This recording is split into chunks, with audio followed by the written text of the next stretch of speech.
Bishop okwehanangiriza abazire obutashorora omu baana b'abana babashomesa n'obwabire ari mu district ya Kitagwenda ayishomero rya Stella Maris Girls omu butumwa bwe obuhirweyo Faza Maniragaba Rogers ori bwana mukuru wa Bishops Catholic Parish. Mureke kusonsora omukwegesa abaana ninshomesa bozo kushera bitite nikwenda kubashomesa no abanyankweli bakigani bagira gahurira zona yensi atoka amanyi mukabana bakunda kandi nimwe abana mweza kushoma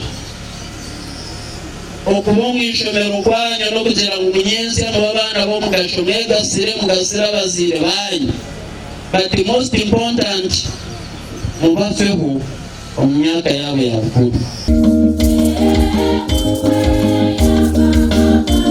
Ishomereri libire ritiroho kurundana sente zo kwombeka ekyombeko cy'abeegi aho korera ebigezo. Isomero nukorwa abantu bashatu, students, abasomesa n'abaziri.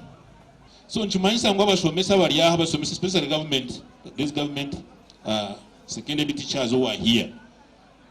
This school, you are the ones to make it. Ishomereri ryatandikira umwaka gwa 1989 government kija kurutwara omikono yaryo omwaka gwa 2010 okuhinduka eryabona bashome biturutwire n'oburemezi bw'ibora ry'ebyombeko. In form of classrooms, spacious science laboratory, a computer laboratory and computers, an examination hall that we are fundraising for today at accommodate learners, and this is our cause for being here today. Nyenda kusima abazire mwamani okureba ngo bashomesa abana babo na munonga abana babishi abo kuba kujira ensogweri hata abana babishi n'abana babozo bona nibingana miliyoni 300 ezirukwetagwa barundi na miliyoni 15 n'obushaho 200 bwa siminti makora gandi ishomero rya Mbarara High School singire mpaka za Ankole Diocese ezogamba orujungu.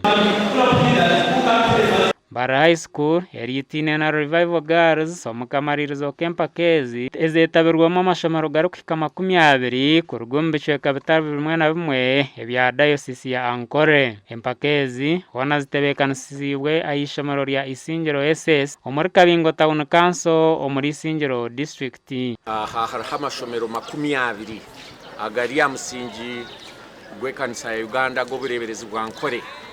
Ekintu kya debate nari okuhakahakana okugamba omurujungu mukatense bitenso nambwe n'abana abantu baganira kigambo cy'obushomankuzi omwihanga na n'obwebembezi.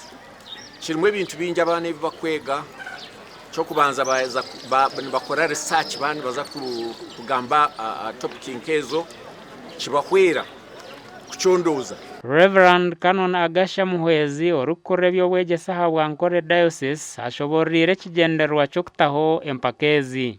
Turitera twabana twabari mu debate yo kugira ngo one tubegesa abana kumanyana abamashomero gitu abana bamashomero 20 kuvugana bakarebana bakamanyana bakakora mu kago kandi cya kabiri no kureba ngo nabo bashohoreho barebe life outside the environment kumishimiro kazumurindi. Wenko muntu I couldn't speak this well, like this confidently. So abana banyu wenda babeni bagamba je babeni bakora je babeni ba interpreting ebibuzo je mu class nokubani baraba mu debates, because those debates advance their English and also advance the way they can interact with questions. Abakabinda bishya bakwenda kufumaje hata kwegesa burungi buri ari Isingiro secondary school performance nungi bizabe bicamka n'ibihwire mu hurire district nito twagisingire kandi emcho nimirungi rya rishabiro rya mapu. Hawa TV West, Ndablu Karim Sengendo na Anthony Atwine.